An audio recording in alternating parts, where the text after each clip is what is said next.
everybody. Welcome to Fundraising Today. This is our second edition, our June edition. I'm here with Jason Heltzer of Origin Ventures, and I will let him introduce himself to kick us off.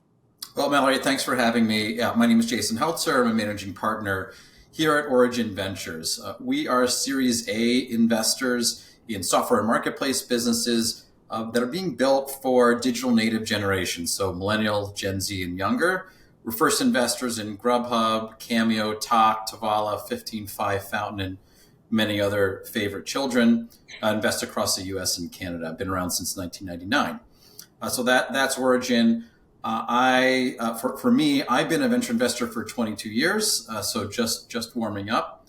I also teach at Chicago Booth. I teach a venture capital finance class. Been doing that for a decade, and before all that, I was a software engineer. So that's a little bit about me. Amazing. What a background. I do recognize a few of those brands. I love how you said favorite children. I won't make you pick one. We'll jump right into it. So today we're here to talk about current fundraising environment right now in June of 2023. So how would you kind of generally describe the fundraising environment right now? Yeah, I think it probably depends on the stage. I think later stage and we talk about growth like Series C, D, those are pretty challenging to raise capital right now. Those funds are very, very picky. And I think for companies in that stage, you should expect a longer time frame to raise capital. You probably need to cast a pretty wide net, think creatively in those markets. If you think about seed and Series A, those markets I'd say are more active. Deals are getting done. There's no question.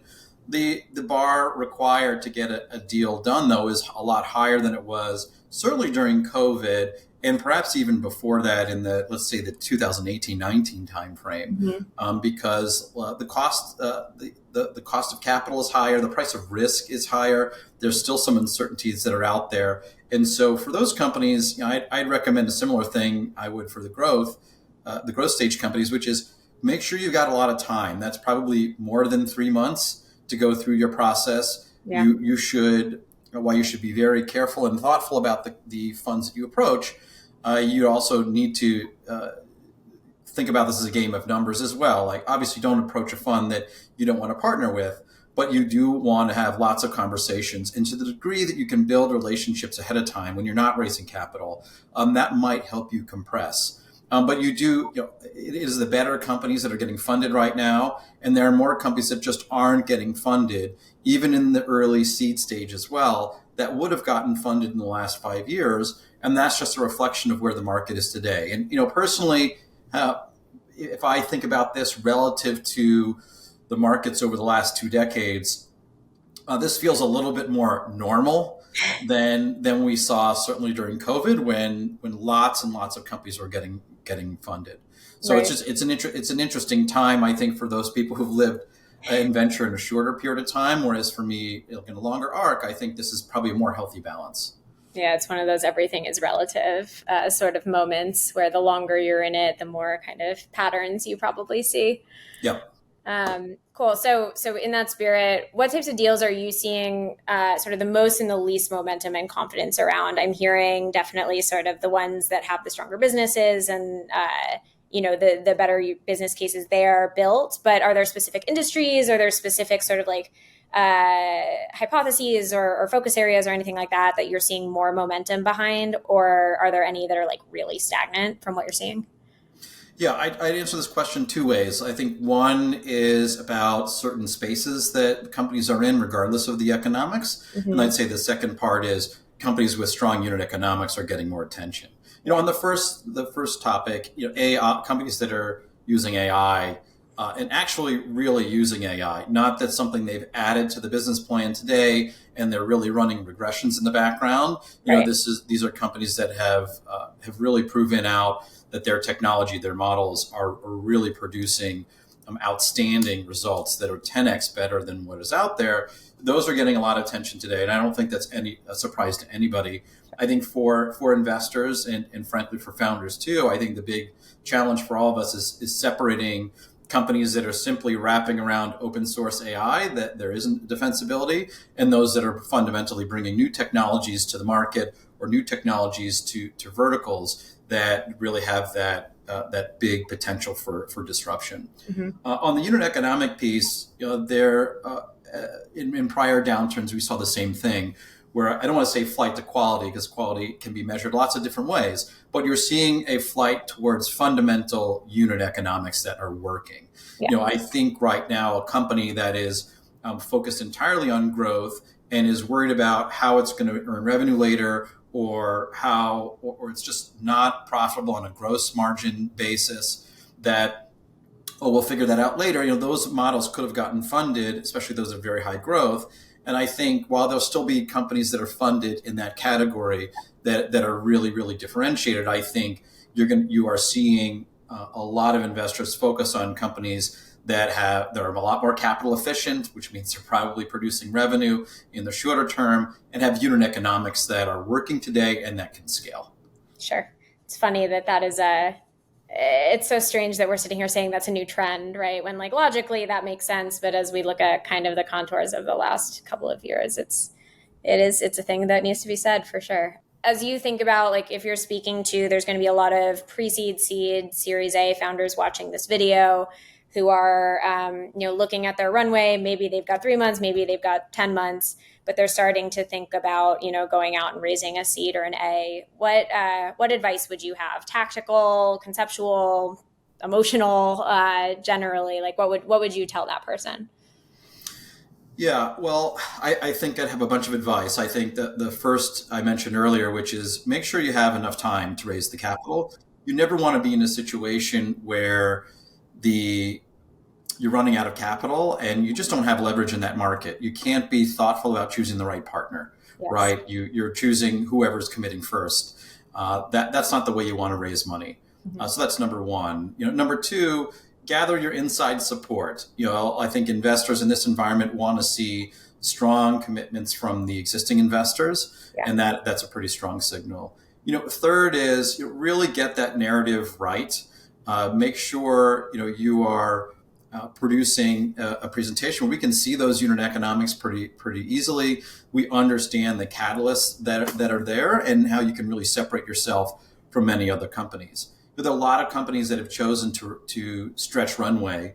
And of course, I would be giving that advice as well, but only to the degree that it allows a company to achieve a set of milestones that shows that either you're reducing risk or you're proving out the reward. Everything comes back to risk and reward in this business. Yeah. So I don't want to just say that generically, because there are costs to that. You can stretch runway and then have one person in the company that isn't accomplishing much, so that doesn't make much sense. Right. But ultimately, I just think that all companies have to just be prepared for a longer and more difficult process. And like I would any other process, this environment or not, just be really careful about approaching funds that do the type of investments that your business is. Like, don't go and talk to a consumer fund if you're running a SaaS business that's focused on B2B, right? Don't go approach a fund that does Series A when you're looking for a Series B. And just because I think you'll have to plan for lots more conversations, you're going to want to have those to be meaningful. My last point is, again, universal advice. Don't pick the best terms. Don't pick the firm that commits first. Find a really good partner. Yeah. Do as much diligence on the firm and the person that will be leading the investment for that firm as they're doing on you and your business, because this is a long-term relationship. This is a relationship that will go through highs and lows. And so you want to make sure, and especially if they're joining your board, the main decision-making apparatus for the business, you want to make sure that you have great confidence in who they are and what they're going to be able to do to help your business. Yep. That makes a lot of sense. What would you tell a founder that gets one term sheet that they're like, I don't love them, but it's money? Yeah, I think the reality is a lot of startups, especially in the early stage, they are price takers. They're not necessarily price makers. Sure. And the cost of capital is set by the market. And I've seen lots of companies starve themselves of capital because they don't like the market, especially in these environments when they're measuring it towards what was last year or 2 years ago. Yep. That's ancient history today. The price of capital is what it is in the marketplace, and you only have so much control over it. And so ultimately, you're always faced with a decision, which is, here's the cost of capital, and I have to weigh that against the opportunity cost of not taking that capital. Yep. And all of a sudden, I'm not making investments. I've got a window of opportunity that's only so large.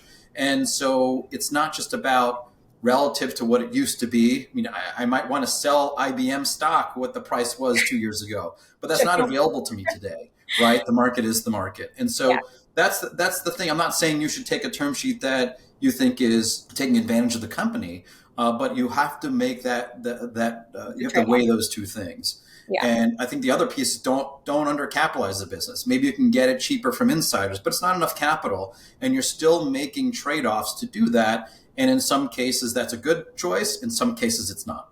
Yep. Okay, so one callback and one final question to something that you mentioned earlier, which is around the importance of differentiation in this really hyper-competitive fundraising market.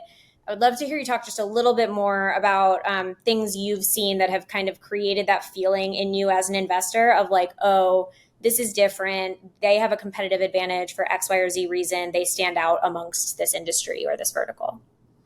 Yeah, it's a great question. I think the best companies that have really built differentiation, the founders have earned the problem in some way. They've lived the problem as an industry insider.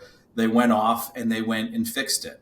And I'll give you an example. Tock is a restaurant reservation software where people prepay for their meals. And obviously the restaurant business is huge. The entertainment business that's a huge market where people are used to paying in advance. And Tock came along, built by a restaurateur, and said, hey, it's hard to run a restaurant like we do. I'd like to pay for things ahead of time. I'd like the customers to pay ahead of time. And so, it was acting on an existing market that was essentially zero. No one was willing to pay ahead of time for meals. And all of a sudden now built a really big business based on viewing of the other market. You look at Airbnb and Uber, they did that to the hotel market and the taxi market as well. But those founders knew those industries. They lived through that problem, and they had this contrarian view. People say no one else is going to get into somebody else's car, like a random person's car. No one's going to stay in someone's random room in their home. But the reality is they did. And so that is where I've seen the biggest differentiation. They act on these markets that essentially don't exist and have them, I want to say, for totally to themselves. Eventually that changes. Yeah. But that's where you've seen a huge amount of value get created. Yeah, that makes a ton of sense, and I think is really good, unique advice, because I think founders, especially, sometimes their inclination is to sort of tamper that a bit so that it seems more relatable to the investor or more likely that it will succeed, right? Sometimes those contrarian things bring up those questions of like, well, how could this ever work? And then, founders try to tiptoe around it. But actually in a market like this, investors are looking for those differentiated, contrarian, industry shifting founders. So. Yeah, I think it's important. The narrative that the founder tells is really important to help a founder appreciate that insight. Yeah. Because the venture investor needs that imagination too. Never as much as the founder. We won't ever expect that. Sure. But enough to see that, yes, I see how these are going to be parallel. I see how a younger generation is going to think about this differently. Yeah. And that is going to drive a huge amount of growth. And so that's where I think for those in the audience that might be are investors who want to be investors, that's the piece, because that insight, it's really easy to say no to those deals, because they themselves aren't the customer. But you start thinking about younger generations and other macro trends that are changing that. You could never get a taxi in San Francisco. Someone in San Francisco has to see that and make that change. Anyway, that's my answer to you. Amazing. Thank you. That's great. Thank you so much for being here. Thank you for the amazing advice for founders. And thank you to everybody that's watching. And we will be back in July for our next Fundraising Today update on how things have changed between now and then. Cool. Have a good day, Jason. Thanks again. Thanks, Mallory. Take care. Bye-bye.